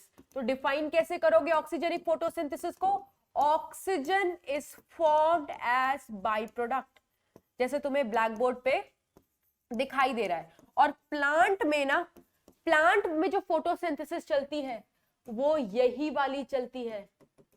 प्लांट में फोटोसिंथेसिस जो चलती है वो बच्चों यही वाली चलती है। प्लांट लाइट को कैप्चर करता है। कौन करता है लाइट को कैप्चर? पिगमेंट। उस पिगमेंट का नाम है क्लोरोफिल। क्लोरोफिल लोकेटेड कहां होता है? क्लोरोप्लास्ट में होता है। ये किसने बताया था? जूलियस वॉन स्नैक्स ने। इस लाइट को कैप्चर करके क्लोरोफिल क्या करता है? CO2 और वाटर का इस्तेमाल करके क्या बना लेता है? ग्लूकोज। साथ ही साथ बाई प्रोडक्ट निकलते हैं। ये सब कुछ प्लांट में चल रहा है, ऑक्सीजन निकल रही, तो ऑक्सीजेनिक फोटोसिंथेसिस है ना। तो बहुत सारे साइंटिस्ट ना ये कंफ्यूजन में पड़ गए कि ये ऑक्सीजन जो निकला, इस ऑक्सीजन का सोर्स क्या था? इस ऑक्सीजन का सोर्स क्या था? जैसे हमने बोला कि ये जो हाइड्रोजन आया, हम कह रहे हैं हाइड्रोजन आया ये वाटर से। तो बहुत सारे साइंटिस्ट इस सोच में पड़ गए कि यार ये ऑक्सीजन कहां से आया है, इसका सोर्स क्या है? क्या इसका सोर्स कार्बन डाइऑक्साइड है? क्या ये ऑक्सीजन इस CO2 से निकला है? या ये जो ऑक्सीजन है वो वाटर से आया? कहां से आया है ये आखिर का ऑक्सीजन? इस सोच में पड़ गए। तो जो सबसे पहले साइंटिस्ट थे जिन्होंने इस कंफ्यूजन को क्लियर किया था कि ये ऑक्सीजन कहां से आता है, वो यही नील थे। और नील ने कैसे कंफ्यूजन दूर किया? देखो ध्यान से सुनना है। अब नील ने क्या किया? Purple and green sulphur bacteria के साथ काम किया। जो बैक्टीरिया फोटोसिंथेसिस परफॉर्म करता है ना, ऐसे फोटोसिंथेसिस को हम बैक्टीरियल फोटोसिंथेसिस बोलते हैं। और bacteria do not use water as donor, they do not use water as donor. तो अगर वाटर को यूज नहीं करते हाइड्रोजन के एडिशन के लिए, CO2 का रिडक्शन कराने के लिए, तो किसको यूज करते होंगे? दे यूज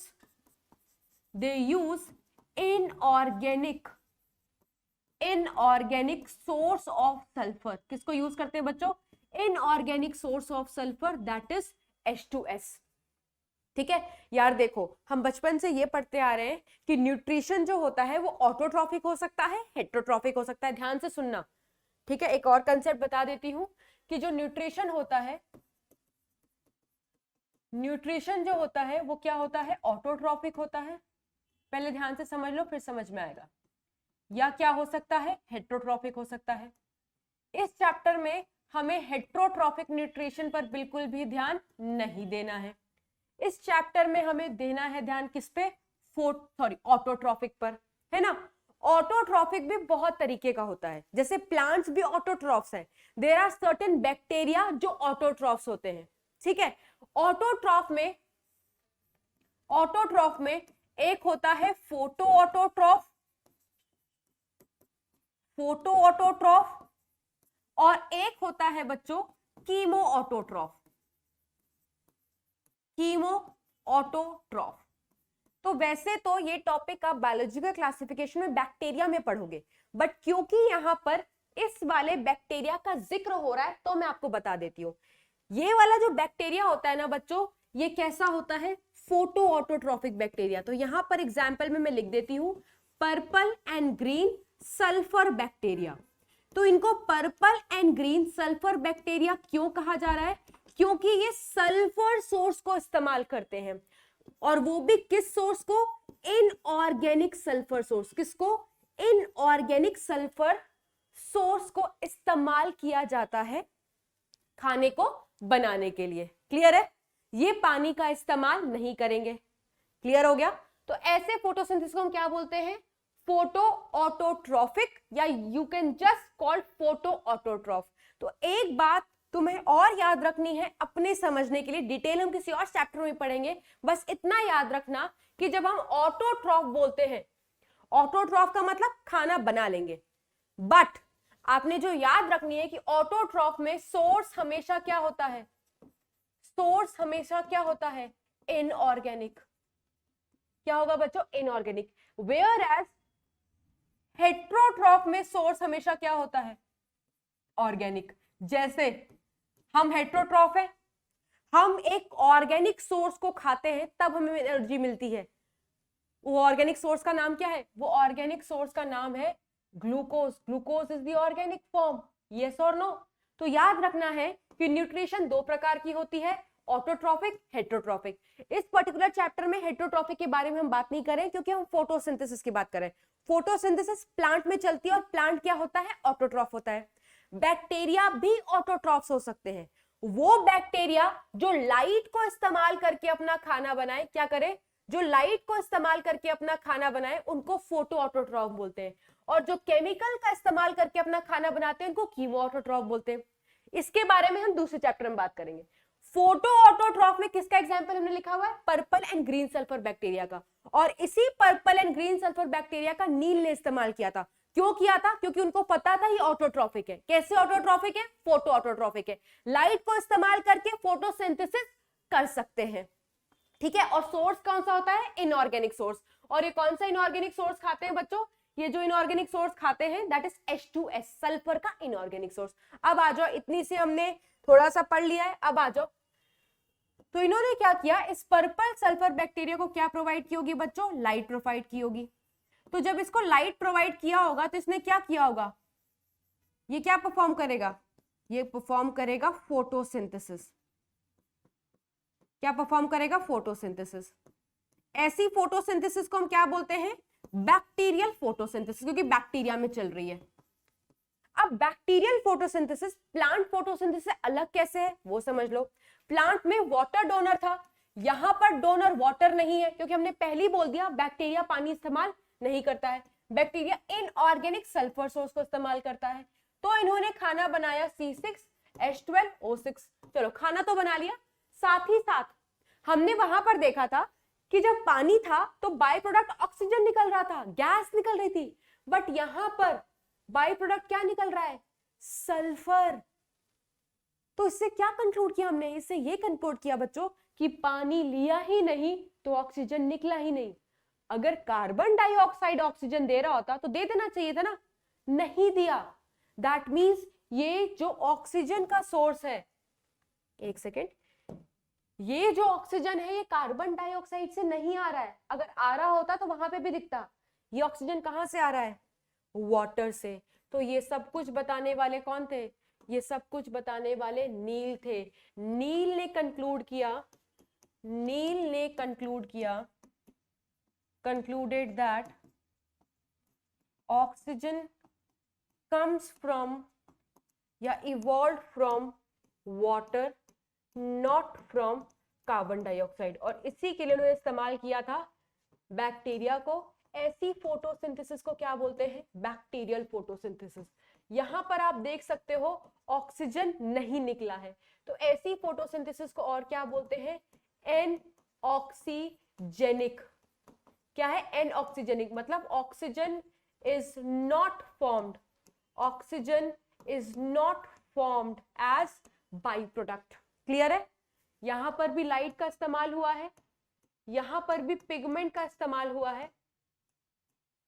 ठीक है, पिगमेंट भी होता है उनके पास, पिगमेंट का इस्तेमाल हुआ है, लाइट का इस्तेमाल हुआ है। किसका इस्तेमाल नहीं हुआ है बच्चों? वाटर का। वाटर का इस्तेमाल नहीं हुआ तो हमें एंड प्रोडक्ट ऑक्सीजन भी नहीं मिला।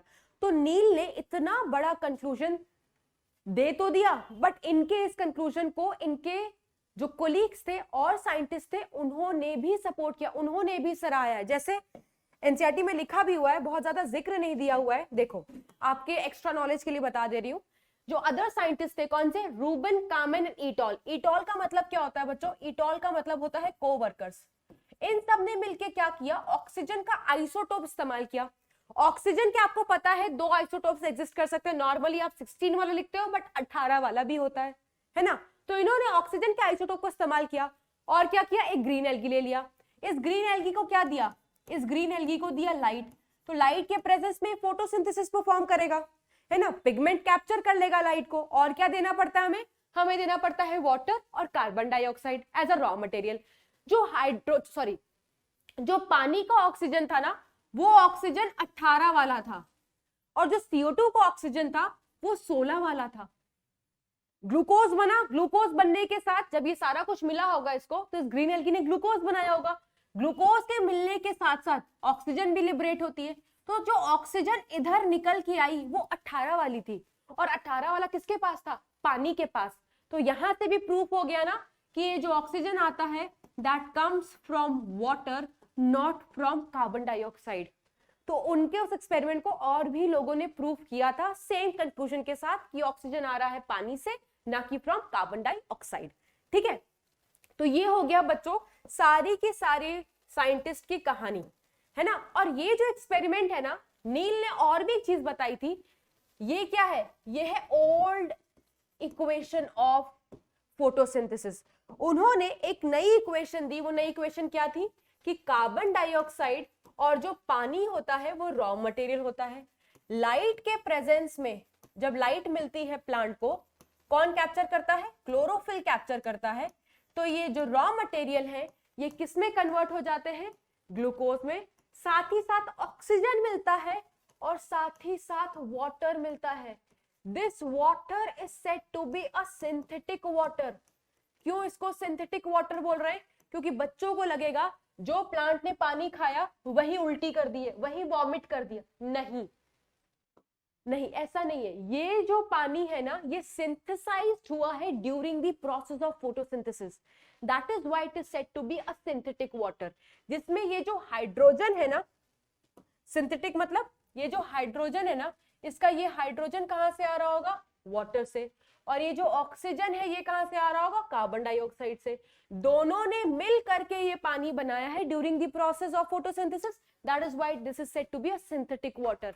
तो अगर सवाल आए कि क्या क्या बाय प्रोडक्ट बनता है, तो ये तीनों मतलब ये तो मेन प्रोडक्ट हो गया और ये दोनों क्या हो गए, बाई प्रोडक्ट हो गए। तो ये तीन चीजें इधर आती हैं। So this is the new equation of photosynthesis. ये याद रखना, ये भी बताने वाले वही थे। ठीक है बच्चों, तो एक्सपेरिमेंट रिलेटेड हमने जानकारी सारी की सारी ले ली है। अब नेक्स्ट टॉपिक जो एनसीईआरटी में है कि फोटोसिंथेसिस चलती कहाँ है। यार फोटोसिंथेसिस तो हमें पता है ना कहाँ चलेगी, ग्रीन सेल्स में। ग्रीन पार्ट क्या होता है, लीव्स होता है। लीव्स में क्या प्रेजेंट होते हैं, लीव्स में प्रेजेंट होते हैं बच्चों राउंड एंड ओवल, ये क्या है, मेसोफिल सेल। ठीक है, मेसोफिल सेल के पास क्या होता है, इट कंटेन्स क्लोरोप्लास्ट। और क्लोरोप्लास्ट के पास क्या होता है बच्चों, it contains what, it contains photosynthetic pigments. और यही फोटोसिंथेटिक पिगमेंट्स लाइट को कैप्चर करा करके फोटोसिंथेसिस कराते हैं।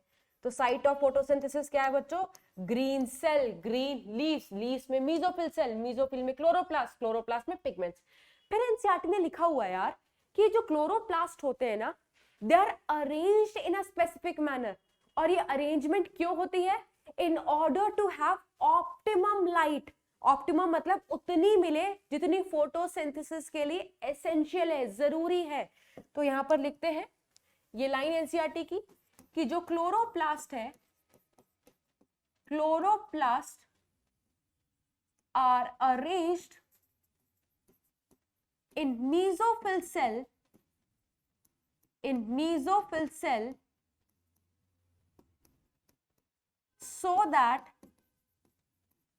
so that they can have optimum light for photosynthesis, optimum light for photosynthesis। तो यार हमें कैसे पता चलेगा, प्लांट को कैसे पता चलेगा कि कब ज्यादा लाइट आ रही है, कब कम लाइट आ रही है, वो कौन बताएगा, इनको पिगमेंट बताएगा। उस पिगमेंट को समझ में तो आ जाएगा ना कि ज्यादा लाइट इंटेंसिटी है या कम लाइट है या मॉडरेट लाइट है। उस हिसाब से ही अपने आप को मेसोफिल के अंदर एडजस्ट कर लेते हैं, क्योंकि इनको यार सारी लाइट नहीं चाहिए, उनको उतनी ही लाइट चाहिए, मतलब ऑप्टिमम लाइट चाहिए होती है फोटोसिंथेसिस के लिए। तो एनसीईआरटी ने एक सवाल पूछा हुआ है कि जब ज्यादा इंटेंसिटी होगा, या इस तरीके का सवाल है कि कब वो अपने आप को पैरेलली अरेंज कर लेते हैं या कब परपेंडिकुलरली अरेंज कर लेते हैं। देखो एनसीईआरटी खोलो, बट जवाब नहीं दिया एनसीईआरटी ने, तो हम दे देते हैं यार जवाब। देखो 3 तरीके होते हैं क्लोरोप्लास्ट के अरेंजमेंट के inside mesophyll cell. Next slide में देखो, ये सारा क्या बनाया हुआ है, ये जो डब्बा बनाया हुआ है ना बच्चों, ये मेसोफिल सेल है। ये क्या है, मेसोफिल सेल। ये मेसोफिल सेल कहाँ पे प्रेजेंट होती है, लीफ के अंदर होती है। तो मैंने एक मेसोफिल सेल बना लिया है 3 अरेंजमेंट को दिखाने के लिए। इस मेसोफिल सेल में क्या होता है, इस मेसोफिल सेल में होता है क्लोरोप्लास्ट। ठीक है, अगर इंटेंसिटी बहुत ज्यादा होती है तो ये सारे के सारे क्लोरोप्लास्ट ना साइड में आकर के लग जाते हैं। क्या लिखेंगे, जब इंटेंसिटी हाई होती है, क्लोरोप्लास्ट आर अरेंज्ड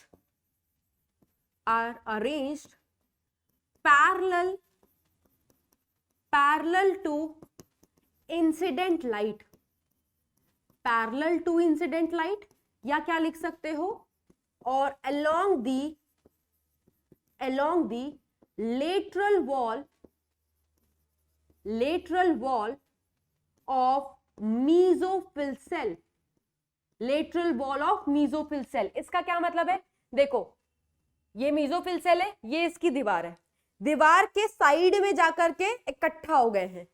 क्यों, क्योंकि लाइट बहुत ज्यादा आ रही है, लाइट ऐसे आ रही है, ये अरेंज भी ऐसे, ये भी पैरेलल, ये भी पैरेलल, तो ऐसे अरेंजमेंट को पैरेलल अरेंजमेंट बोलते हैं। अब ऐसा किया क्यों है, क्योंकि यार इंटेंसिटी बहुत ज्यादा है। अगर सारे के सारे क्लोरोप्लास्ट यहीं पर इकट्ठा हो जाएंगे ना ऐसे, तो बहुत ज्यादा लाइट ले लेंगे। बहुत ज्यादा लाइट पिगमेंट को मिलता है ना यार, excess of everything is bad. बहुत ज्यादा लाइट मिलने की वजह से पिगमेंट खराब हो जाते हैं, पढ़ोगे सब कुछ, उसको बोलते हैं फोटो ऑक्सीडेशन या सोलराइजेशन।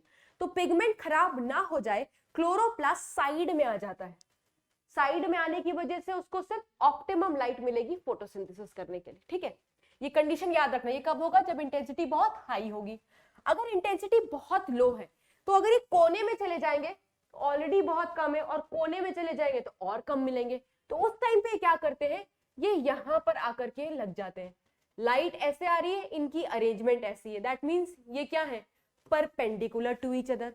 तो याद रखना कि परपेंडिकुलर अरेंजमेंट कब होता है, when the light intensity is low. तो लिख लो, chloroplast are arranged at 90 degree to incident light, ठीक है। लाइट ऐसे आ रही है और ये ऐसे लगे हुए हैं, ठीक है। तो क्या हो गया, परपेंडिकुलर 90 डिग्री। क्यों, क्योंकि यहां पर रहेंगे तो एटलीस्ट जितनी भी आ रही सारी की सारी ये कैप्चर कर ले फोटोसिंथेसिस के लिए।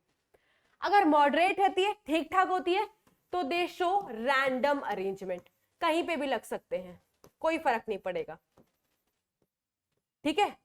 तो ये जितनी भी हम अरेंजमेंट पढ़ रहे हैं बच्चों, ये किस लिए हो रही है, in order to have optimum light for the photosynthesis. NCERT line है। कौन सी लाइट पड़ेगी, कैसा अरेंजमेंट होगा, वो हमने डिस्कस कर लिया, हमने एनसीईआरटी का वो क्वेश्चन भी कर लिया है, ठीक है। ओके, नेक्स्ट चलते हैं बच्चों। अभी हमने पढ़ा कि क्लोरोप्लास्ट में पिगमेंट्स होता है। कितने पिगमेंट्स होते हैं, 4 पिगमेंट्स याद रखोगे, chlorophyll A, chlorophyll B, xanthophyll and carotene, ठीक है। एनसीईआरटी ने ना ज़ैंथोफिल के बाद कैरोटिनॉइड लिखा हुआ है। डिफरेंस देखो, एनसीईआरटी की गलती देखो, ज़ैंथोफिल के बाद कैरोटिनॉइड लिखा हुआ है, जबकि बच्चों जो कैरोटिनॉइड होता है ना वो डिवाइडेड होता है ज़ैंथोफिल में। मतलब कैरोटिनॉइड खुद 2 टाइप का होता है, ज़ैंथोफिल और कैरोटिन। तो या तो इनको ज़ैंथोफिल लिखना चाहिए था, है ना, और कैरोटिन लिखना चाहिए था, कैरोटिनॉइड नहीं लिखना चाहिए था, या फिर क्लोरोफिल ए लिखते, बी लिखते, कैरोटिनॉइड लिखते। कैरोटिनॉइड सिर्फ लिख देते ना तो उसमें ज़ैंथोफिल और कैरोटिन अपने आप आ जाता, ठीक है। तो ये गलती है, ठीक है, पर हो जाती है, जब चेंज होगा, रिवाइज होगा तो ठीक हो जाएगा। ओके, क्लोरोफिल ए का कलर क्या होता है, ब्राइट और ब्लू ग्रीन, जो क्रोमैटोग्राम में दिखाई देता है। ये एनसीईआरटी वर्ड है। क्रोमैटोग्राम क्या होता है यार अब कोविड के टाइम पे तुम शायद स्कूल नहीं गए होगे, ठीक है। तो प्रैक्टिकल कराया जाता है 11th क्लास में। पालक लेते हैं, पालक पत्ता है, पत्ते में पिगमेंट्स होंगे, तो पत्ते का कचूमड़ बनाते हैं, जैसे अदरक को कूटते हैं ना, वैसे ही बायोलॉजी लैब में वो कूटने वाली मशीन होती है। कूट लिया, जूस निकल गया पालक का, उस जूस को लेकर के हम पेपर क्रोमैटोग्राफी करते हैं। गूगल कर लेना, क्योंकि सेपरेशन टेक्निक आप शायद केमिस्ट्री में पढ़ोगे। उस सेपरेशन टेक्निक को क्या बोलते हैं बच्चों, उस सेपरेशन टेक्निक को क्या बोलते हैं, पेपर क्रोमैटोग्राफी, ठीक है। तो एक पेपर होता है इस तरीके का, इस पेपर पर हम पालक का जूस रखते हैं, ठीक है। दिस इज पालक का जूस। पालक का जूस या कोई भी लीफ का जूस निकाल सकते हो, पालक का पानी, है ना। फिर इसको एक टांग दिया जाता है एक जार में, उस जार में एक मोबाइल सॉल्वेंट होता है। क्या होता है बच्चों, मोबाइल सॉल्वेंट। वो क्या करता है, वो धीरे धीरे धीरे धीरे धीरे धीरे, मोबाइल है तो ऊपर उड़ेगा। तो जब ये वो सॉल्वेंट इस पॉइंट से होकर के हुए गुजरेगा, तो अपने साथ साथ पालक का जो पानी है उसमें सारे के सारे पिगमेंट्स हैं, वही 4 पिगमेंट्स। तो वो 4 पिगमेंट्स सेपरेट हो जाते हैं इस पूरे के पूरे पेपर में। तो इस टेक्निक को पेपर क्रोमैटोग्राफी बोलते हैं। और ये जो पेपर बन करके आता है ना, इस पेपर को क्रोमैटोग्राम बोला जाता है। बहुत ब्रीफ में बता रही हूँ क्योंकि ये आपके सिलेबस में नहीं है, और मेरा समझाना इज नॉट इंपॉर्टेंट, क्योंकि आप केमिस्ट्री में पढ़ते हो सारा सेपरेशन टेक्निक्स, क्रोमैटोग्राफी वगैरह, है ना। बट क्योंकि नाम दिया हुआ है, बच्चों को कंफ्यूजन हो सकती है, इसलिए बता रही हूँ। क्योंकि जो पेपर मिला इसको क्या बोलते हैं, क्रोमैटोग्राम। तो इस पेपर में चारों के चारों पिगमेंट सेपरेट हो गए, है ना। क्या हो गए, सेपरेट हो गए। तो सेपरेशन में जो क्लोरोफिल ए का कलर चढ़ा था उस पेपर पे, वो कैसा था, ब्राइट या ब्लू ग्रीन। क्लोरोफिल बी का कलर कैसा होता है, येलोइश ग्रीन। ज़ैंथोफिल का कैसा कलर होता है, येलो कलर। कैरोटिन का कैसा होता है, येलोइश ऑरेंज। तो ये 4 कलर के पिगमेंट्स होते हैं, और इनका सेपरेशन आसानी से हम पेपर क्रोमैटोग्राफी के थ्रू करते हैं। जो पेपर आती है हम उसको क्या बोलते हैं, क्रोमैटोग्राम, ठीक है। तो ये 4 पिगमेंट्स आपको बच्चों याद रखने हैं, ठीक है। तो आज के लेक्चर में बच्चों हमने क्या कवर किया है, हमने कवर किया है अर्ली एक्सपेरिमेंट्स, फोटोसिंथेसिस कहाँ चलती है, और पिगमेंट कितने तरीके के होते हैं। नेक्स्ट लेक्चर में हम क्लोरोफिल ए के स्ट्रक्चर को देखेंगे, नेक्स्ट हम ये भी देखेंगे इसमें कौन सा मेन पिगमेंट होता है, कौन सा एसेसरी पिगमेंट होता है, अगर एसेसरी है तो क्या काम का नहीं है, और ये सारे पिगमेंट्स एक्चुअल में प्रेजेंट कहाँ होते हैं, ठीक है। मोर ओवर अभी तो मैंने सिर्फ एक्शन और एब्जॉर्प्शन स्पेक्ट्रा, क्योंकि एंगल मैंने जिक्र कर दिया था तो मैंने बता दिया था। नेक्स्ट चैप्टर में उनका प्रॉपर नोट्स आपको मिलेगा नेक्स्ट लेक्चर में, और साथ ही साथ इन पिगमेंट्स के बारे में और इनका स्ट्रक्चर भी हम नेक्स्ट लेक्चर में पढ़ेंगे, ठीक है बच्चों। तो आज के लिए इतना ही, जल्दी मिलते हैं नेक्स्ट लेक्चर में, ठीक है, और इस चैप्टर को कंटिन्यू करते हैं, आगे बढ़ाते हैं। पढ़ के आना, रिवाइज करके आना, मतलब एनसीईआरटी बिल्कुल अपने टिप्स पर करके आना, फिर आगे कंटिन्यू करेंगे। तब तक के लिए bye bye and take care.